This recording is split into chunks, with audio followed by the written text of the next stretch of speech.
인사 좀 하시죠. 네, 저 오늘 남서방이 아니라 남선생입니다. 정말 여쭤볼 게 많았어요. 저는 그동안 이게 다리가 붓는다고 하면은 그냥 미용상으로만 좋지 않을까 걱정을 했거든요. 네, 맞아요. 많은 분들이 그냥 좀 붓는다 이러면 그렇지. 대수롭지 않게 생각을 하는데 실제로는 이 다리가 보내는 일종의 위험 신호거든요. 오랜 시간 서서 일을 하고 있을 때 혈액이 다리 쪽으로 쏠리면서 이 임파액이 이제 이 근육이 짜서 올라와야 되는데 그게 올라오지 못하고 이제 정체가 되니까 임파관 바깥으로 또는 혈관 바깥으로 이제 이런 림프액들이 빠져나와서 조직에 쌓이는 게 바로 하지 부종입니다. 그 하지 부종이라는 것 자체가 바로 큰 병에 대한 사인을 보내는 신호다. 거거든요. 네. 네. 그래서 그 신호를 우리가 놓치면 안 되고요. 네. 네, 그래서 준비한 사진 자료를 보면서 설명을 드리겠습니다. 네, 보시겠습니다. 오, 뭐야? 선생님, 부종이 너무 심한데요? 손자국이 남아있잖아요. 그대로 남아있어요, 그죠? 지금. 네. 이제 뭐 아주 심한 경우에 이제 부종 사진을 보여준 건데 네. 이 하지 부종은 아침과 저녁에 체중이 2kg 이상 차이가 난다 하면은 우리가 하지 부종이 있지 않나 이렇게 의심을 하셔야 됩니다. 아니 아침에는 공복이라 가볍고 저녁 때는 맞아. 밥 먹어서 약간 무거운 거가 당연한 거 아닌가요? 근데 약간 부은 거랑 밥 이게 먹은 거랑. 뭐 살찐 건지 이게 좀 헷갈릴 때가 있거든요. 맞아요. 사실 많은 분들이 살이 이제 좀 찌는 거를 네. 자꾸 부었다 그래요. 아니, 부은 거예요, 선생님. 아니, 부은 거예요. 어떤 분들은 심지어 애 낳고 20년 동안 이렇게 붓기가 안 빠졌다 그러는데 실제로 임신하고 6개월 내에 돌아오지 못하는 체중은 분 게 아니라 찐 거예요. 그냥 네. 풀었던 게 그냥 살로 자리 잡은 거예요, 그거는요. 예. 아니에요, 찐 거예요. 네. 부은 거랑 어떻게 살찐 도와주고 거랑은 달라요. 저기 네. 그냥 결론 내리겠습니다. 찐 겁니다. 그냥. 그래서 우리가 살이 쪘다 이런 거는 네. 실질적으로 지방세포가 커진 거거든요. 그러네요. 뭐 늘어난 건 아니고 우리가 지방세포에서는 일정한데 이제 자꾸 지방이 축적이 되면은 지방이 늘어난 거와 우리가 얘기하는 부었다 부종이라는 거는 림프액이나 세포 간질액이 차서 이렇게 한 거기 때문에 림프액과 지방은 다르거든요. 아니 근데요 선생님 뭐 얘기는 많이 들었어요 림프 근데 사실 정확하게 림프가 뭔지 몰라요. 아, 네. 뭐죠? 우리 림프는 일종의 이 혈액이랑은 좀 다른데 성분은 비슷해요. 다만 하얀색처럼 보이는 림프액이 또 많이 순환을 하고 있어요. 그래서 이 림프는 혈액 못지않게 수모주지라든가 면역 기능, 노폐물 처리하는데 굉장히 중요해서 이 림프액을 통해 가지고 여러 가지 영양분이라든가 이런 게 순환이 되고 있거든요. 그래서 우리가 이제 림프절도 많이 있어요. 뭐 귀밑이라든가 쇄골, 이런 사타구니, 겨드랑이. 그래서 여기 예. 마사지 하는 것도 있잖아요. 그렇죠. 예, 이런 데도 많이 있고 이 우리 흉관에 큰 림프관이 있어요. 이제 거기로 다 모여가지고 이제 정맥으로 들어가는 거거든요. 우리가 이런 전천후 역할을 하는 림프액이 몸 안에서 또 잘 흐르지 못하면 노폐물도 쌓이고 그로 인해서 피곤하고 그래서 또 부종이 오는 겁니다. 그런데 가끔 어르신들이나 주변 분들 보면은 특별한 이유가 없는데 왜 이렇게 나는 다리가 이렇게 심하게 붓지 이러시는 분들이 계시거든요. 맞습니다. 네, 좋은 질문인데요. 아, 이거 들은 얘기예요. 그래요. 네. 그럴 때가 이제 사실은 위험한 겁니다. 그럴 때가 이제 사실은 위험한 겁니다. 그럴 때가 이제 사실은 위험한 겁니다. 왜냐하면 우리가 부종이라는 거를 너무 가볍게 생각해서 뭐 이렇게 잘못 또 생각할 수 있거든요. 그렇지만 그 하지 부종이라는 것 자체가 바로 큰 병에 대한 사인을 보내는 신호다. 거거든요. 네. 그래서 그 신호를 우리가 놓치면 안 되고요. 네. 실제로 이제 우리가 부종을 간과해서는 안 되는 거가 첫 번째가 콩팥에 이상이 있을 때 올 수가 있거든요. 그래서 이 콩팥은 아시겠지만 이제 수분도 배출하고 적정량을 이제 또 재흡수도 하고 하는데 만성 신장에 이제 염증이 있는 분들은 수분 배출이 잘 안 되기 때문에 그걸 우리가 신우신염이라 그러는데 이제 그런 경우에 붓는 증상으로 처음 나타날 수가 있어요. 또 두 번째는 이 콩팥을 통해서 우리가 단백질은 바깥으로 빠져나가면 안 되거든요. 네. 다 재흡수를 해요. 네. 근데 그거 재흡수를 못 해가지고 단백질, 특히 알부민이라고 네. 얘는 우리 혈장에 남아서 수분을 딱 이렇게 유지시켜주는 건데 이 알부민이 자꾸 빠져나가요. 처음에는 신장 기능도 괜찮고 특별한 게 없어요. 그래서 우리가 잘 모르는데 이런 신증후군 같은 경우에는 저런 붓는 거를 증상으로 해서 처음 발견되는 경우가 많고 우리가 가장 예민하게 붓는 데가 사실은 눈이에요. 눈은 네네네. 피하 조직이 얇기 때문에 금방 이제 붓기도 하는데 네. 그래서 이 눈 말고도 손도 붓고 네. 뭐 복수도 괜히 배도 붓죠. 예, 좀 이 복수가 차면 또 붓거든요. 그러면서 이제 하지 부종이 동반되는 경우에는 반드시 전문의와 상담을 하셔야 됩니다. 정말 무섭네요, 진짜. 네. 예. 그러면 또 그걸 이것을 의심해라. 두 번째는 뭡니까? 아, 두 번째 또 아침에 일어났는데 손발이 많이 붓는다 뭐가 있어요? 그러면은 예. 심장.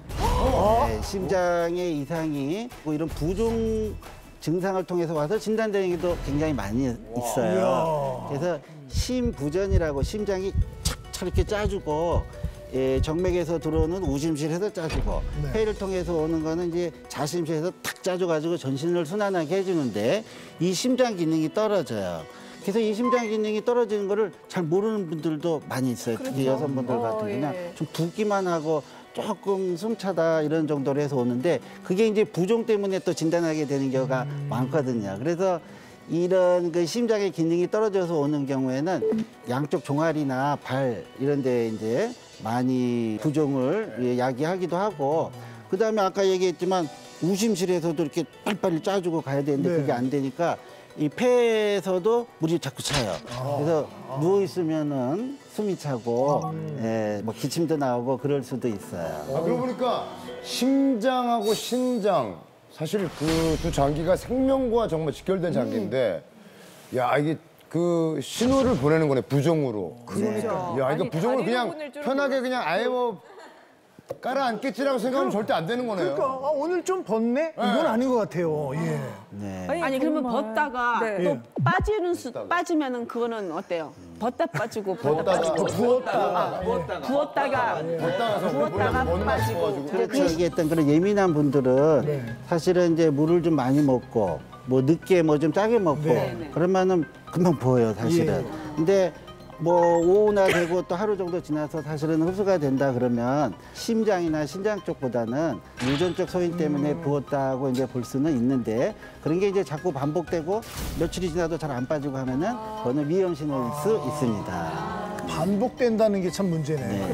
그렇다면 이 심장과 콩팥, 그러니까 조금 이상이 있으면 저렇게 붓잖아요. 근데 그런 거 외에도 혹시 심한 이런 하지 부종이 생기는 원인이 또 있을까요? 아, 네, 또 있습니다. 네, 또 있습니다. 네, 이제 우리 갑상선 기능 저하증인데요. 이 갑상선이라는 거는 우리 몸의 이렇게 혈액 순환이나 대사 과정을 이제 조절해 주는 그런 기관이에요. 그래서 이 난로 같은 보일러 같은 거라고 생각하시면 되는데 한 5개 보일러가 탁 쳐주면 온몸에 혈액도 잘 돌고 순환도 잘 돌아서 몸이 따끈따끈하잖아요. 네. 이런 걸 이제 해주는 게 갑상선 호르몬인데 이 기능이 떨어지게 되면 순환이 잘 안 돼요. 그리고 보일러가 안 돌아가니까 한두 개밖에 안 돌아가니까 어떻게 막 추워요.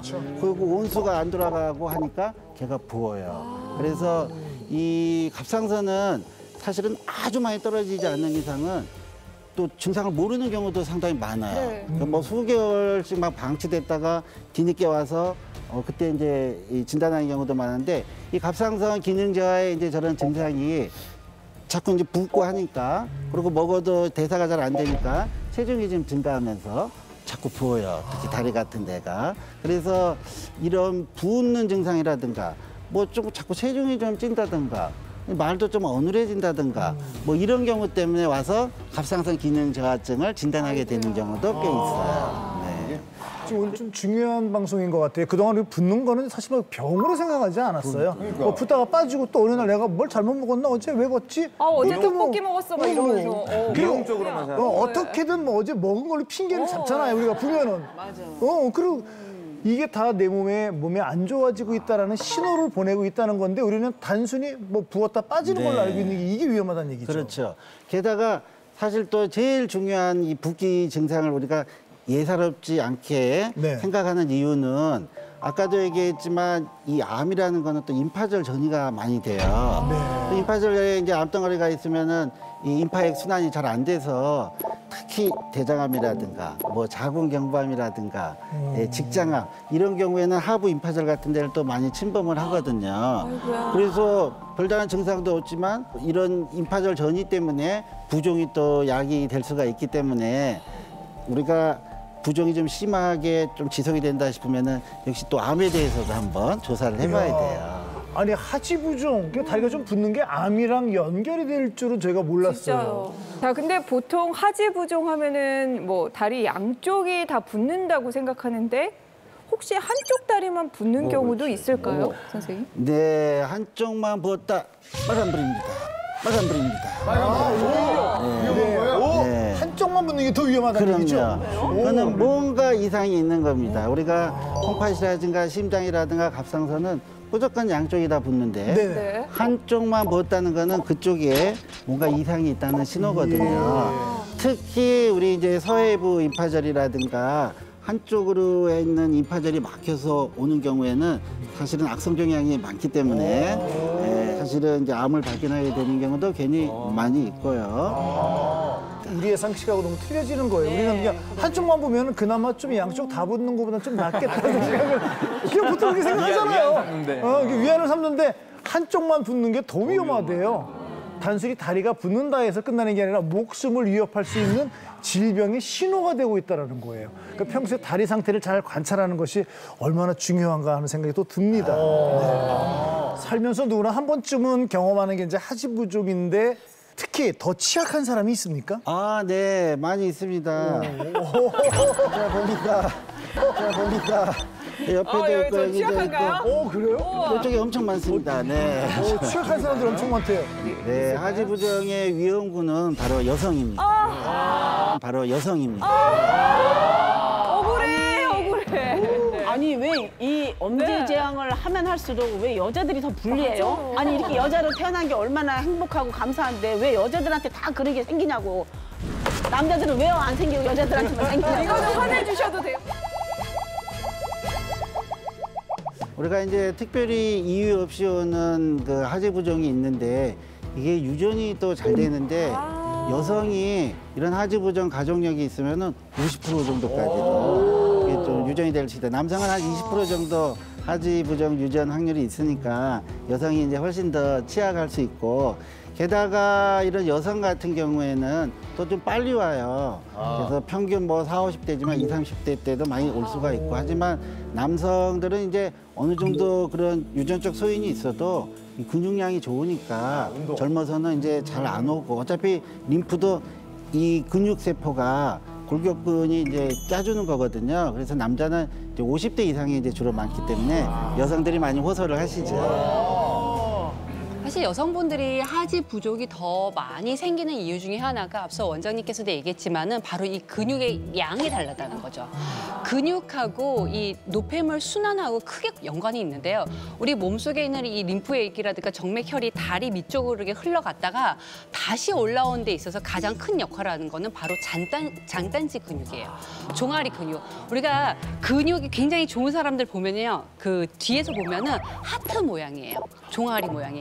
거기에 압력으로 인해서 쫙 짜지면서 그게 펌프치를 해서 다시 심장으로 돌아가는데 여자분들은 그 근육이 남자분에 비해서 월등히 조금 적어서 그래서 여자분들이 하지 부종이 더 많다라는 거죠. 그리고 여성분들이 하지부종 발생이 높은 이유는 사실 임신하고 제일 상관 많습니다. 이 호르몬 변화에 의해서 생리주기 한 주기에도 4kg이나 빠졌다 쪘다 하는 여성들이 있거든요.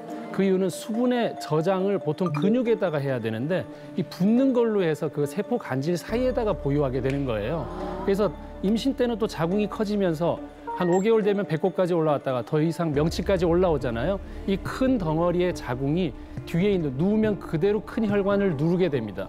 그 혈관이 이 다리 쪽으로 내려가는 혈관 자체를 차단시키게 되면 어떻게 되겠습니까? 부을 수밖에 없게 되겠죠. 그러니까 이제 임신하고도 상관 많고 출산하고도 그 혈관이 큰 손상 없이 제자리 돌아오지 않으면 영원한 상처로 남을 수 있어서 어느 한쪽은 계속 붓기를 계속 가지게 되거든요. 그 남 선생님 말씀하셨던 것처럼 출산을 하고 6개월 뒤에 제대로 회복을 시키느냐 못하느냐가 그 이후의 여성들의 삶에는 굉장히 중요한 요소가 될 수도 있습니다.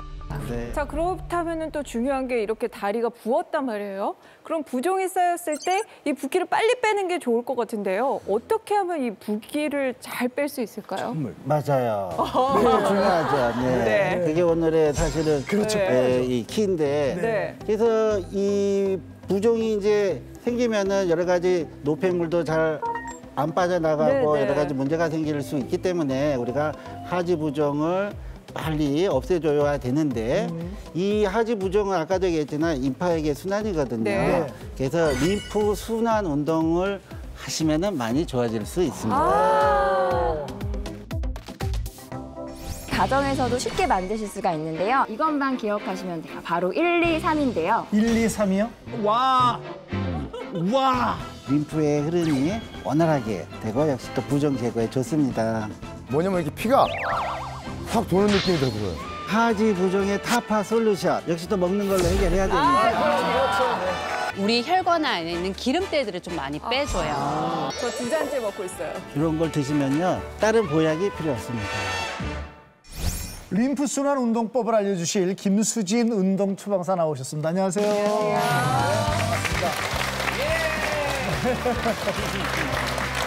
자, 지금 앞에 보니까 이 림프 순환 운동에 필요한 준비물인 것 같은데요. 뭔가 묘한데요?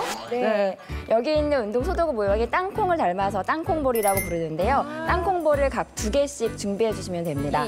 저게 만들어져 있는 거예요? 그냥 아니 만든 거 같은데 보기에도 네, 너무 맞습니다. 귀여운데. 땅콩볼은 가정에서도 쉽게 만드실 수가 있는데요. 안 신는 스타킹이나 양말에 테니스공이나 골프공, 이런 야구공들을 2개씩 넣어서 이렇게 만들어 주시면 돼요. 네, 2개씩 넣어주시면 땅콩 모양이 이렇게 되죠. 근데 공이 딱딱할수록 강도가 아무래도 높아지기 때문에 몸 상태에 맞게 공을 선택해 주시면 됩니다. 아, 그렇다면 이제 하지 정맥류가 재발될까 봐 두려워하는 우리 김기리 씨. 네. 그리고 뭐 아무 문제 없지만 열심히 하시는 홍록기 씨 나와주세요. 네, 그럼 먼저 서해부 림프절을 순환시키는 운동부터 해보겠습니다. 준비된 테니스공을 서해부 림프절 위치에 놔주시면 되는데요. 선생님, 서해부 림프절이 우리가 여기인가요? 사타군이라고 얘기하는 부분입니다. 이게 거기에 안쪽으로 살짝 넣으면 놔주세요. 좋아요? 아니면 이 너무 좀... 바깥쪽보다는 약간 안쪽으로 넣으실수록 자극이 좀 많이 크게 나타나실 그다음에 거예요. 이대로 네, 그대로 누우셔야 됩니다. 엎드리세요. 맞추시면서 천천히 엎드릴게요. 그대로 눕기가 네.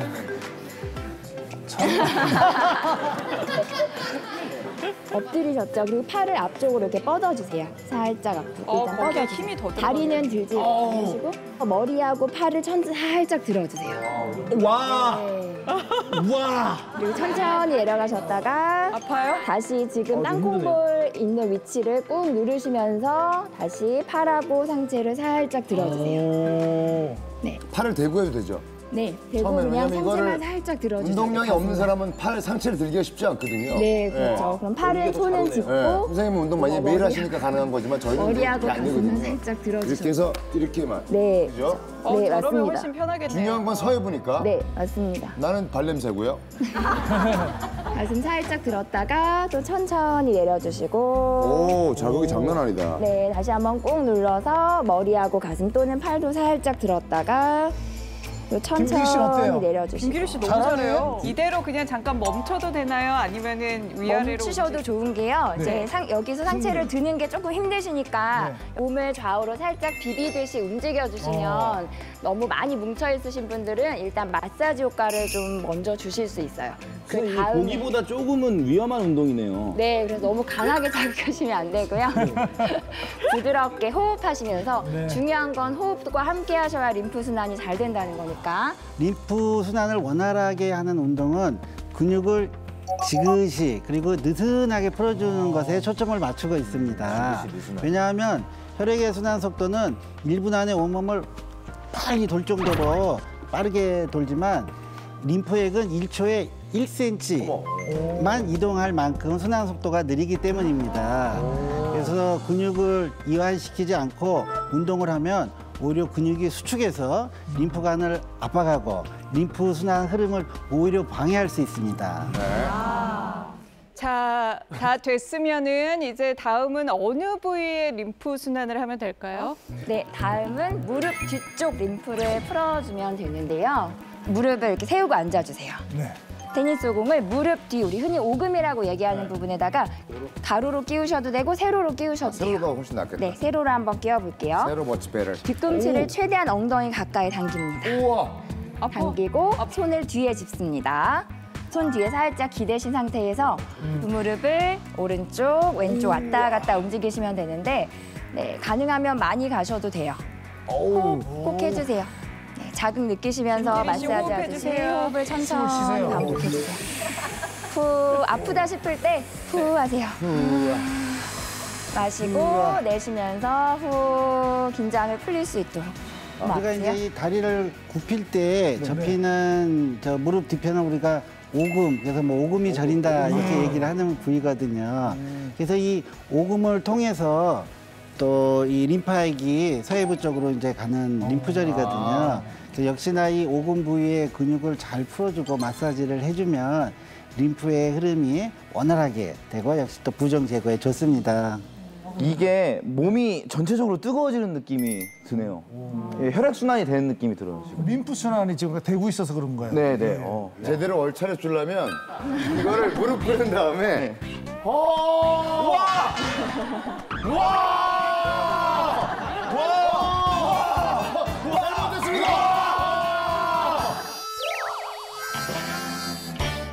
소파에 앉아서 약간 TV 보다가 앉은 채로 짧게 하는 거 없을까요? 아, 저는 공 들어가니까 약간 귀찮아가지고요. 정말 네. 짧게 할 수 있는 방법. 네, 물론 있습니다. 나는 도저히 이것도 안 되고 시간도 없다 하시는 네. 분들은 이것만 기억하시면 돼요. 바로 1, 2, 3인데요. 1, 2, 3이요? 네, 1, 2, 3은 하루에 2번, 총 3분씩 발가락을 움직이는 운동법입니다. 그래서 네, 하지 부종이 시작될 때 가장 먼저 발목이 붓게 되잖아요. 그래서 발가락 운동을 해주시는 것만으로도 발목 펌핑 효과가 뛰어나서 부종을 빼는 데 큰 도움이 됩니다. 일단 그냥 맨발인 상태 양말을 벗으시고 바닥에 앉으시면 돼요. 발가락을 일단 힘껏 구부려 주세요. 앞으로. 네, 주먹 쥐듯이. 근데 너무 갑자기 해주시면 이것도 쥐가 나실 수 있으니까 조금 풀어주시고요. 주먹을 주신 다음에 엄지발가락만 위로 쫙 펴줍니다. 어떻게 저렇게 잘 저 올라가요? 아, 이게 폈다가 엄지만 냅두고 내리면 내려가네. 그 다음은 발가락 전체를 활짝 펴주시면 됩니다. 그건 어렵다. 보자기 모양이 되실 수 있도록. 이 각각 가위, 바위, 보 이 동작을 10초씩 유지하시면서 총 5회 정도 반복해 주시면 돼요. 구부렸다가 네. 그다음에 5초 그다음에 들고. 엄지만 했다가 쭉 시간 세고 그다음에 쫙 5 펴서 발가락 모두 폈다가 네. 야. 집에서. 저 그냥 생각 틈 나실 때 가만히 앉아서 아무 도구도 필요 없이 네, 시간도 많이 걸리지 않고 아, 이거 꼭 해주시면 해야겠네. 야 이거 좋다. 맞아요. 아, 이거는 우리가 이 1, 2, 3 발가락 운동은 다리에 이제 막 혈전이 생겨가지고 돌연사 일어난다고 하는 이코노믹 클래스 증후군 네. 이런데 아주 또 예방하는 좋은 방법입니다. 이게 발가락을 움직여 보시면 발목에 있는 근육이 같이 움직이는 걸 느낄 수 있거든요. 이렇게 해서 틈나는 대로 꼼지락꼼지락 해주면 부종이 생기는 것도 막고 장기간 여행이나 비행기 타고 하시는데도 건강하게 여행하실 수 있을 것 같아요. 네. 이렇게 우리가 평소에 거의 움직이지 않던 발가락만 잘 움직여 주셔도요. 혈액순환이 좋아져서 혈액과 림프가 심장 쪽으로 더 원활하게 공급될 수 있습니다. 그래서 하지 정맥류와 하지 부종에도 효과가 매우 좋습니다. 사실 뭐 텔레비전 보면서 하는 운동 저희가 뭐 엄지지항에서 여러 개를 지금 소개해드렸지만 어찌 보면 제일 쉬운 것 중에 하나네요. 그렇죠. 네. 그냥 다리 쭉 피고 그냥 발가락 꼼지락꼼지락거리면 되는데 뭐 되는 만큼만 해도 되지 않습니까? 아, 처음부터 그럼요. 무리하지 않고. 네, 틈나는 대로 하시면 예, 됩니다. 너무 좋네. 자, 다시 한 번만 김기리 씨 꼼지락. 네. 네, 이렇게 텔레비전 보면서 네. 폈다, 구부렸다. 네. 좀 해야 되겠다. 아, 이게 이렇게 예방이 되고 운동이 되는군요. 네. 다시 한번 배워볼까요? 먼저 스타킹 1개와 테니스공 2개를 준비한 후 스타킹 안에 테니스공 2개를 넣고 스타킹 끝을 잘 묶어준 후 남은 끝 부분을 자르면 땅콩볼 완성. 하지 부종을 줄이는 땅콩볼 운동 첫 번째, 서해부 림프 순환 운동. 먼저 양쪽 사타구니 부위에 땅콩볼 1개씩을 놓고 바닥에 엎드립니다. 양손을 머리 위로 뻗고 상체를 가능한 높게 들어올린 후 5초 동안 자세를 유지합니다. 만약 상체를 들기 힘들다면 발을 바닥에 붙여주세요. 땅콩볼 운동 두 번째, 무릎 뒤 림프 순환 운동. 바닥에 앉아서 무릎을 세우고 양쪽 무릎 뒤에 땅콩볼을 끼워줍니다. 그 다음 뒤꿈치를 허벅지 쪽으로 최대한 가깝게 끌어당깁니다. 그 상태에서 상체를 뒤로 젖히고 양손은 바닥을 짚은 뒤에 무릎을 천천히 좌우로 흔들어줍니다. 이때 무릎 뒤에서 오는 자극을 느끼고 긴장이 풀릴 수 있도록 호흡을 천천히 하는 것이 중요합니다. 계속해서 하지 부종을 타파하는 1, 2, 3 발가락 운동입니다. 먼저 발가락을 힘껏 구부린 다음 엄지 발가락만 펴줍니다. 그 다음 발가락 전체를 활짝 펴줍니다. 발가락을 구부리고 펴는 각각의 동작을 10초씩 유지하고 천천히 5번씩 반복합니다. 하루 2번 3분으로 하지 부종을 예방하세요. 인체 근육의 70%가 다리에 몰려 있다면 인체의 이것 역시 다리에 70% 몰려 있으면서 전신 건강을 좌우하게 되는데요. 그 정체는 바로 혈액입니다. 혈액의 70%가 다리에 모여 있다? 체중의 8%를 차지하며 약 5,000cc의 양에 달한다는 혈액이 대부분 다리에 집중된 이유는 무엇일까? 우리 몸은 중력의 영향을 받기 때문에 혈액의 상당수가 다리에 모이게 되는 것인데요. 다리에 모여있는 혈액이 다시 중력을 거슬러 심장으로 올라가고 전신을 잘 순환하기 위한 것은 평소 다리를 어떻게 관리하느냐에 달려있다고 볼 수 있습니다. 인체 대부분의 혈액은 다리로 모였다가 다시 다리를 통해 전신으로 퍼져나가며 영양과 산소를 공급한다. 그런데 문제는 다리 쪽에 몰려있는 혈액이 위쪽으로 올라가지 못하게 되면 건강 이상이 발생한다는 것인데 우리는 실제 최근 다리 건강에 이상을 느낀다는 한 사람 50세 이현경 씨를 만나봤다. 코로나19 이후 주로 자택 근무를 하며 시간을 보낸다는 그녀. 제가 그 컴퓨터 작업하는 일이 많거든요. 그래서 한 번 앉으면 한 3-4시간 정도 계속 앉아 있어요. 그녀의 일상을 관찰해본 제작진. 오전 9시가 되자마자 3시간 동안 내리 앉아 작업에 몰두하는데 12시경 약 20분간의 빠른 점심 식사를 마친 후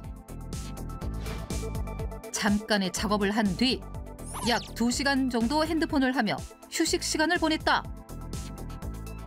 그런데 제가 오늘 얼마나 걸었나 한번 봤더니 61 걸어. 겨우 이거밖에 못 걸었어요. 아, 집에서 하루 종일 걸었어요? 네.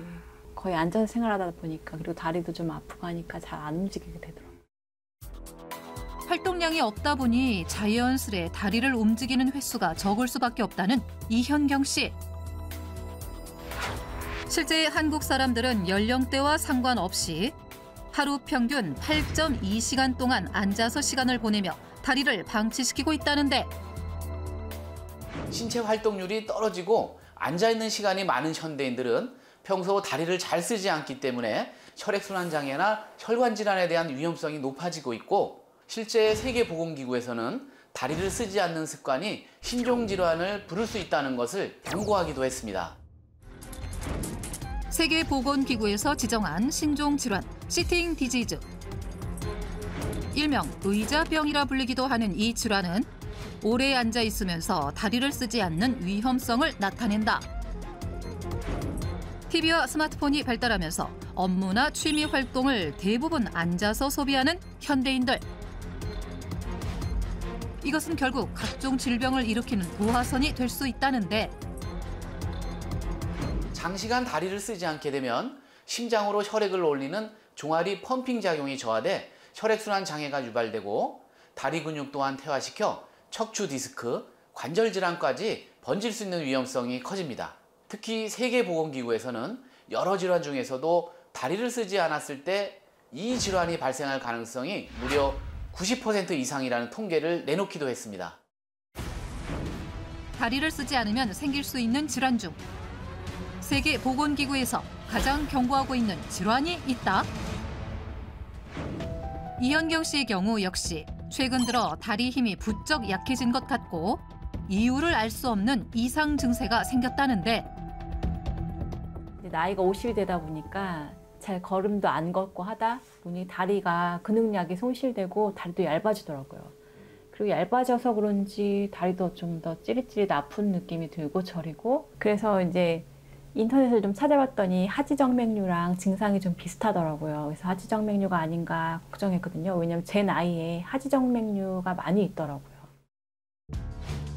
실제 다리 혈관이 혹처럼 부풀어 오르는 하지정맥류 환자가 5년 새에 58% 정도로 급증하고 있는 추세. 그녀 역시 다리 저림 증상이 하지정맥류로 의심돼 이를 예방하는 의료용 압박 스타킹을 활용할 정도라는데 과연 건강에 어떤 문제가 있을지 전문가를 통해 정밀 진단을 받아보기로 했다. 과연 그 결과는? 오랫동안 앉아 계시는 습관도 있으시고 활동량이 좀 적기 때문에 그러면서 이제 혈액순환이 완전히 원활하지 않을 수가 있거든요.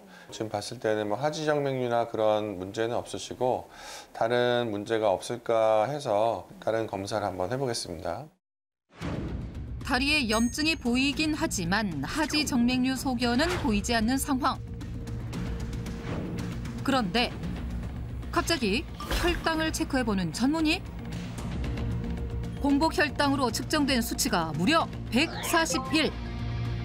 대체 어떻게 된 것일까? 141이면 좀 높으신 거거든요. 그래서 이렇게 높기 때문에 이제 추가로 이제 당뇨 검사를 더 해보셔야 되고 다리가 이제 저리고 그렇게 하신 것도 이렇게 혈당이 높은 것과 연관이 좀 있지 않을까. 예상치 못한 당뇨 진단에 충격을 받은 이현경 씨. 당뇨를 부르는 것은 좋지 않은 식습관, 유전 등 여러 가지 원인이 있지만 이현경 씨처럼 다리를 장시간 동안 움직이지 않는 생활 습관은 혈액순환을 정체시켜서 피를 더 끈적하게 만들고 또한 다리가 움직여야 혈당 관리를 돕는 인슐린 호르몬이 활발하게 분비되는데 그게 잘 안 되다 보니까 혈당을 높이는 원인으로 작용하지 않았을까 싶습니다. 다리를 움직이지 않으면 생길 수 있는 위험한 질병, 당뇨를 주의하라. 실제 세계보건기구에서는 다리를 쓰지 않는 의자병이 부를 수 있는 가장 큰 질병을 당뇨로 꼽았고 1시간 앉아있는 동안 당뇨 위험은 22% 높아진다는 연구 결과까지 찾아볼 수 있을 만큼 다리를 움직이지 않는 것은 당뇨를 유발할 수 있다는 점을 경고하고 있다.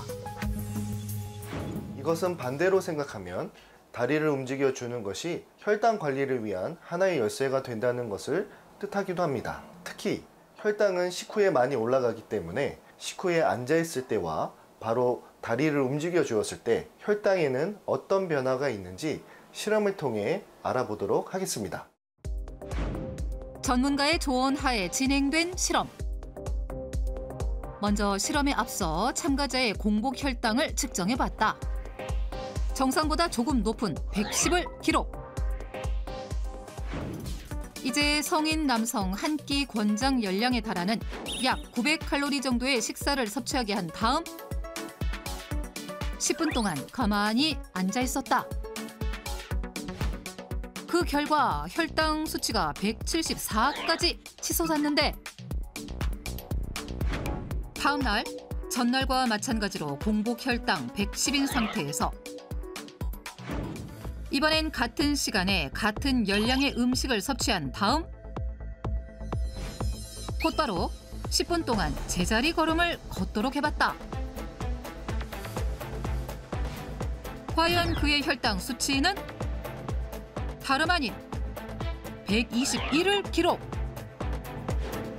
전날과 비교했을 때 혈당 차이가 무려 53. 어떻게 이런 결과가 나온 것일까? 밥을 먹자마자 바로 자리에 앉아 있는 것은 인슐린 분비 기능을 떨어뜨려 혈당 상승을 가속화시키는 나쁜 습관입니다. 때문에 식후에는 10분 정도라도 다리를 움직여 주어야만 인슐린 분비 기능이 촉진되고 무엇보다 마이오카인이라는 호르몬을 잘 분비시킬 수 있습니다. 특히 혈당 관리에 도움을 받기 위해서는 마이오카인 중에서도 이리신이라는 물질에 주목하셔야 합니다. 이리신을 주목하라? 제2의 내분비 기관으로 불리는 다리. 근육이 밀집된 다리에서 생성되는 마이오카인 호르몬 때문인데 그중에서도 이리신은 어떻게 혈당 관리에 도움이 되는 걸까? 마이오카인 호르몬 중 하나인 이리신은 혈당 이정표라 불릴 만큼 인슐린이 너무 과하게 분비되면 이를 낮춰주고 부족할 경우에는 인슐린 분비를 촉진시키는 역할을 합니다. 또한 몸속 불필요한 지방을 태우는 갈색 지방을 활성화시켜 혈액 내 지방 제거를 돕고 혈액순환을 원활하게 만드는 원동력이 될 수 있습니다. 실제 혈당 관리에 도움이 되는 이리신은 걷기 운동 후 증가한다는 연구를 확인할 수 있을 만큼 다리를 움직이는 것은 이리신 호르몬을 촉진해 혈당 관리에 도움이 된다는 사실.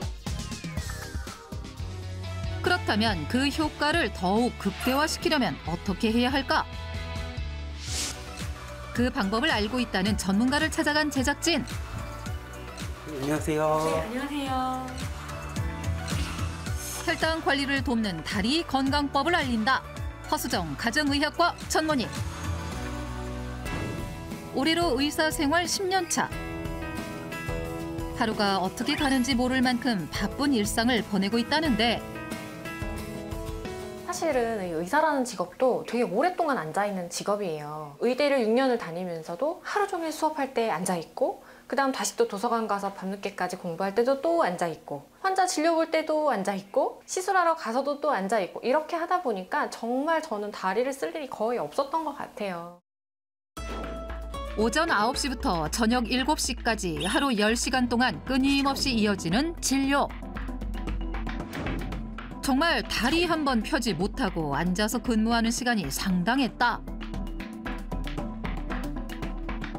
이런 생활이 반복되다 보니 다리 건강에 이상 증상이 생겼었다는 허수정 전문의. 과거에 다리가 어느 정도까지 이렇게 안 좋으셨던 거예요? 아, 네. 아, 이거 저의 흑역사인데. 이게 저의 과거 사진이에요. 혈액순환이 되지 않아 퉁퉁 부어오른 과거의 다리 상태. 항상 자고 일어나서 아침에 신발 신기가 굉장히 버거웠어요. 그래서 한 사이즈 큰 신발이 저는 또 있었거든요. 또 밤에 자다가 그렇게 쥐가 많이 났어요. 그래서 자다가도 벌떡벌떡 일어나서 주무르고 자야지 될 일이 정말 많았었거든요. 그런 걸 생각해 보면 정말 혈액순환도 잘 안 되고 항상 부어있고 그랬던 것 같아요. 평소 활동량이 적은 데다 출산과 육아까지 병행하게 되면서 다리 건강에 더욱 신경을 쓰지 못했던 그녀. 그러나 더 이상 이렇게 다리 건강 관리를 소홀히 할 수 없다고 느낀 계기가 있었다고 한다. 저 자체는 당뇨가 없지만 저희 가족들 어르신들이 양가에서 모두 당뇨병 때문에 눈도 시력을 잃어버리고 또 팔도 한쪽이 잘 쓰기가 어렵고 이제 이런 합병증으로 고생하시는 걸 봤기 때문에 지금 이 나이에 내가 관리하지 않으면 결국 같은 수순을 밟을 거란 생각이 들더라고요. 그래서 가장 중요한 게 다리를 많이 움직여서 혈액순환을 잘 시켜줘야 이 당뇨로 가는 것을 막을 수 있는 첫 번째 지름길이 되겠다 이런 생각이 들었습니다. 다리 건강과 혈당 관리에 도움을 받기 위해 이리신 분비를 돕는 하체 운동을 일주일에 3번씩 하고 있다는 허수정 전문의. 그렇다면 일상에서 실천하고 있는 특별한 다리 건강 관리법은 없을까?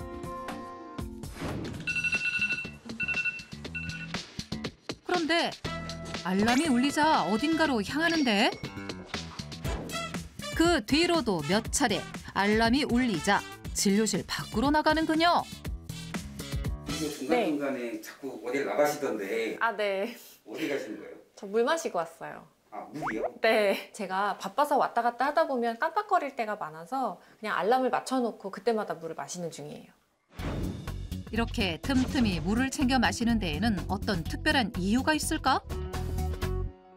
제가 수분 섭취를 중요하게 여기는 이유가 이 다리에 혈액이 70% 이상 모여있기 때문인데요. 혈액의 대부분이 수분일 뿐만 아니라 이 다리 근육을 움직일 때도 수분이 굉장히 중요하거든요. 이 근육의 75% 정도의 수분 양이 채워져야 이 수축과 이완을 시켜서 움직이는 힘도 주고 또 이리신 호르몬 분비도 돕게 되는 겁니다. 특히 물을 마실 때 제가 지키고 있는 법칙이 있는데 일반 물 5잔 그리고 특별한 물 3잔 이렇게 하루에 물 8잔을 꾸준하게 챙기고 있습니다. 일반 물과 특별한 물을 함께 마신다? 그러면 특별한 물은 또 어떤 물이에요? 그거요? 바로 이 감자수예요. 허수정 전문의가 수분 섭취를 위해 마시는 특별한 물, 감자수. 생감자를 잘라서 물에 우려 넣어서 마시는 겁니다. 이 감자는 탄수화물이기 때문에 혈당 관리에 안 좋다는 인식도 있잖아요. 그런데 찐감자랑 다르게 이렇게 생감자는 GI 지수가 낮다는 장점이 있고요. 제가 다리 혈액의 수분 보충을 위해서 일반 물도 마시지만 이렇게 하루 3잔 감자수를 챙기는 이유는 다리 건강과 혈당 관리에 도움이 되는 특별한 성분이 이 감자수에 있기 때문입니다. 허수정 전문의의 다리 건강 관리법. 다리 혈액에 수분을 보충하는 감자수. 마치 차를 우리듯이 생감자를 물에 담가 우려서 만든다는 감자수. 그 속의 숨은 효능은 무엇일까? 감자에는 이 췌장의 인슐린을 촉진하는 데 연료가 되는 마그네슘 성분이 풍부한데요. 이 마그네슘 성분은 다리 건강에 아주 필수적인 영양소입니다. 보통 다리에 순환이 안 되면 쥐가 나거나 근육이 떨리는 경련이 일어나는데 다리에는 혈액뿐만 아니라 신경도 많이 몰려 있어서 그렇거든요. 그런데 이 마그네슘 성분이 부족하면 이 증상이 더욱 심해집니다. 마그네슘은 다리의 근육과 신경을 구성하는 데 꼭 필요한 성분이고 특히 물에 잘 녹아나오는 수용성이기 때문에 이렇게 감자수를 만들어서 섭취하면 다리 혈액에 수분과 영양을 공급해서 혈당 관리에도 더욱 시너지 효과를 낼 수 있습니다. 허수정 전문의가 제안하는 감자수 만들기 대공개. 먼저 물병에 물 1리터를 채워준다.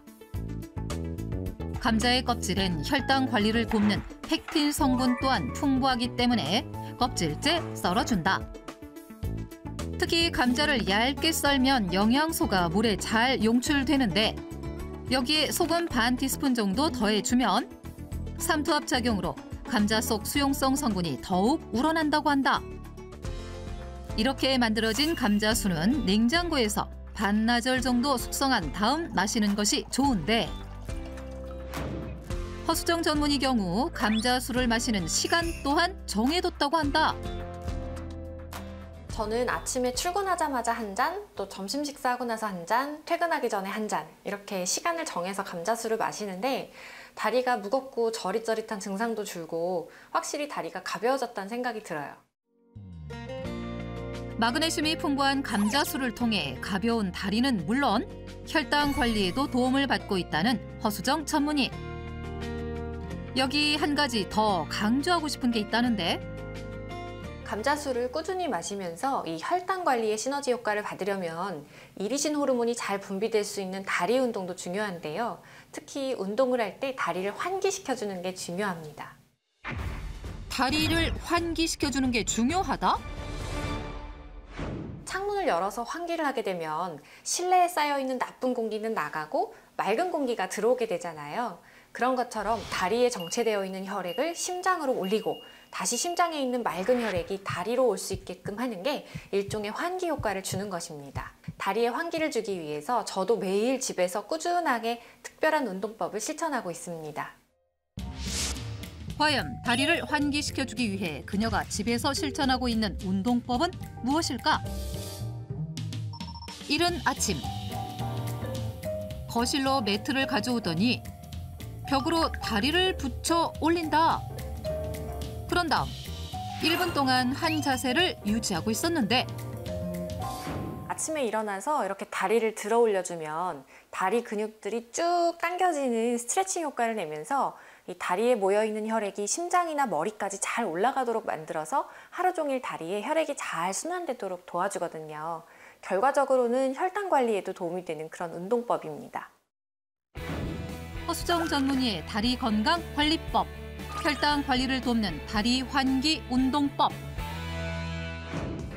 벽을 보고 누워 엉덩이를 최대한 벽 가까이에 밀착하고 양팔을 벌리고 천장을 바라본다. 이 동작을 1분 동안 유지하도록 하는데 관절이 약한 경우에도 쉽게 따라할 수 있는 장점이 있다. 특히 양발을 얼굴 쪽으로 쭉 당겨주거나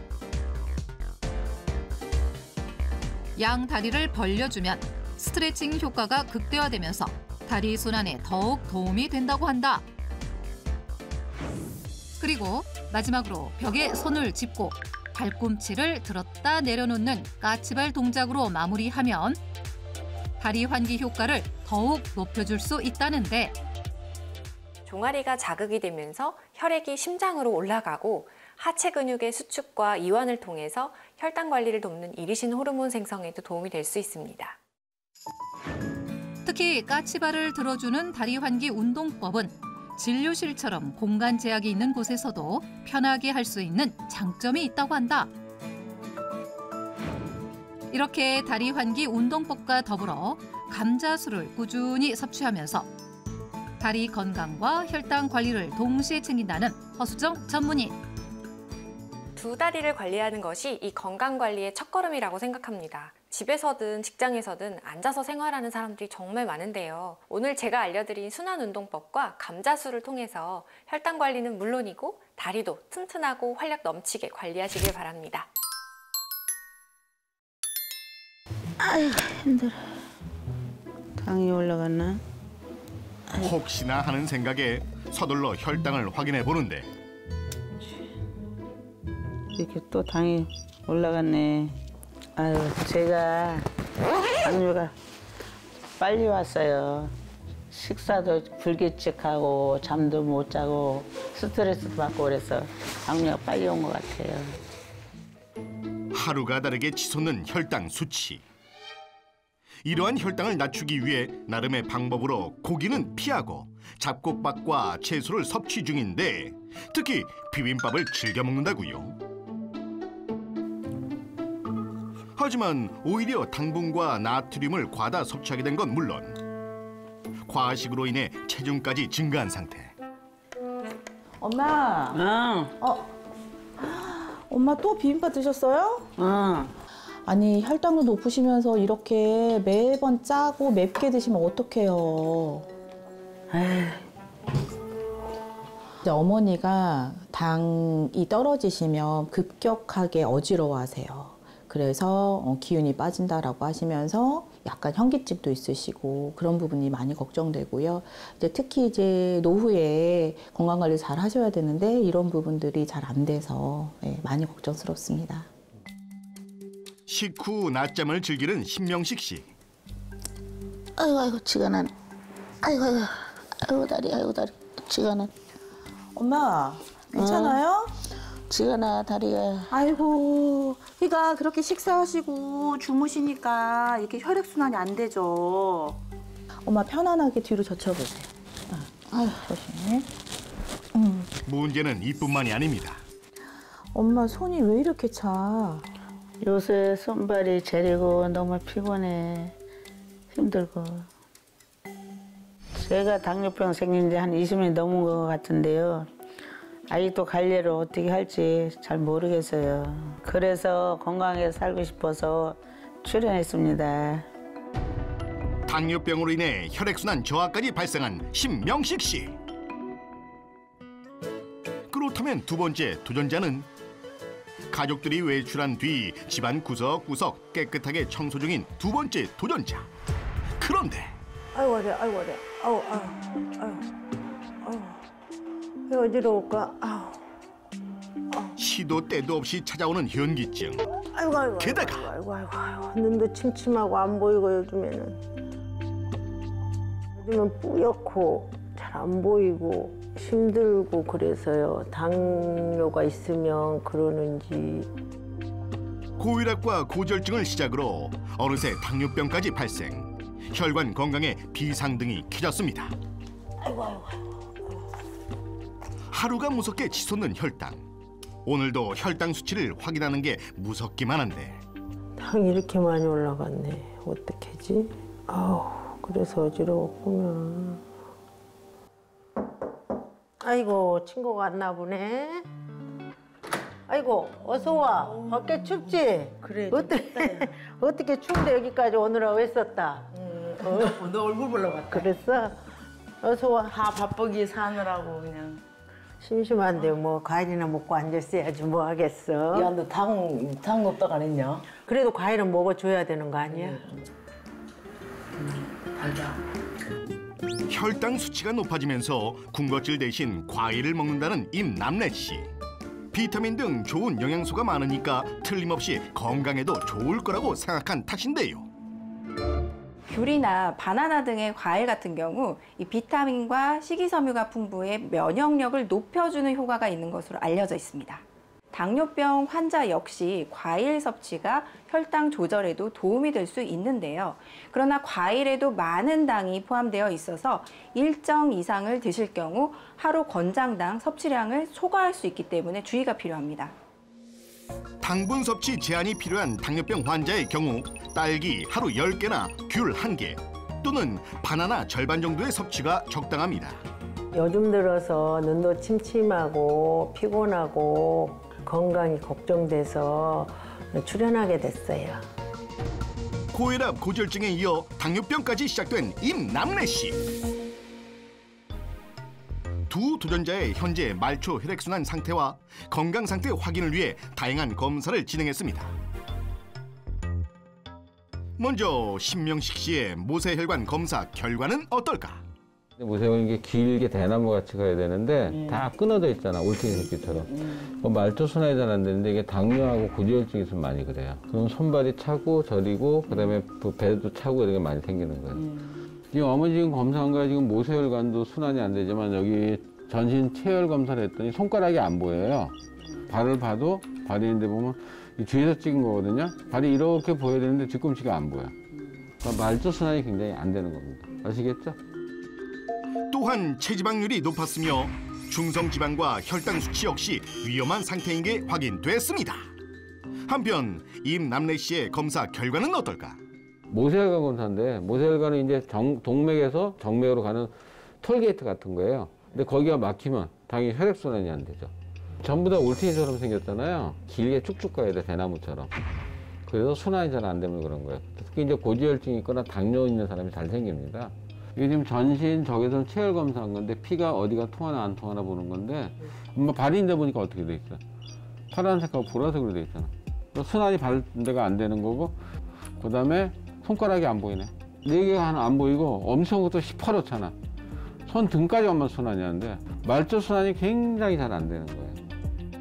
검사 결과 체지방률도 높았으며 중성지방과 혈당 수치가 높은 걸 확인할 수 있었습니다.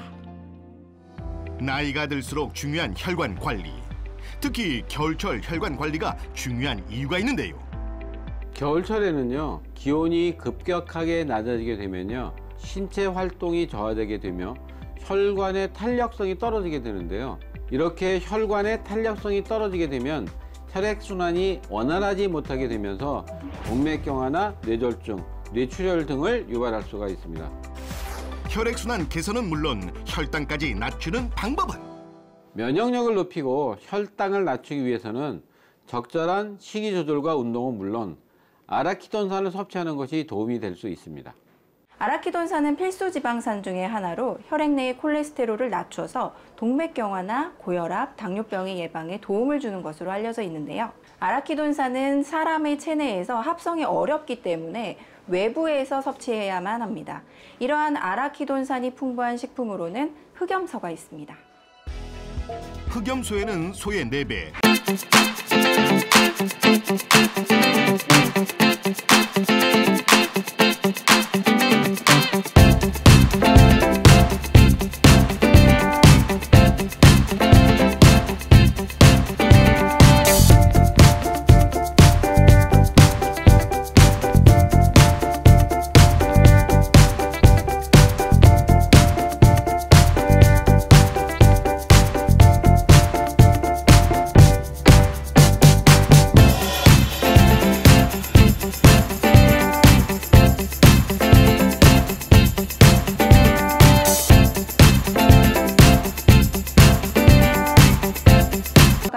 알려져 있습니다. 혈당 관리를 위해 채소와 단백질을 골고루 섭취하고 면역력을 높이는 운동을 하기로 결심한 신명식 씨. 한편 임남래 씨 역시 내킬 때만 했던 혈당 확인을 매일 같은 시간에 하고 또 과일 섭취도 제한하기로 했습니다. 먼저 신명식 씨를 만나봤습니다. 가장 먼저 식습관을 바꾼 신명식 씨. 닭가슴살을 통해 적당한 단백질을 섭취하기 시작했는데요. 그렇다 보니 불균형했던 영양소의 균형이 맞춰졌다는데 또한 먹는 방법도 바꿨습니다. 채소를 먼저 먹고 단백질, 탄수화물 순서대로 섭취. 채소를 먼저 먹고 단백질을 먹으면 혈당이 많이 낮춰준대요. 그리고 면역력을 높이는데 도움이 된대요. 그리고 혈당 완화를 위해 하나 더 챙기는 게 있다고요. 체내 합성이 어려운 아라키도산은 흑염소 진액으로 섭취 중인데 자 그렇다면 운동은 어떨까? 할머니 우리 윷놀이 하자. 손자가 할머니를 위해 준비한 건 바로 건강 윷놀이인데요. 추운 날씨 탓에 운동량이 현저히 줄어드는 겨울철. 집안에서 놀면서 건강까지 챙길 수가 있어 당뇨병 등 혈관 질환 환자에겐 안성맞춤. 발가락 10번. 하나, 둘, 셋, 넷, 다섯. 오, 잘했어. 게다가 온 가족이 함께 즐기기까지. 옆구리 흘러. 어유 잘하시네. 아이고, 어이구 잘하시네. 오, 보다. 크게 웃기 4번.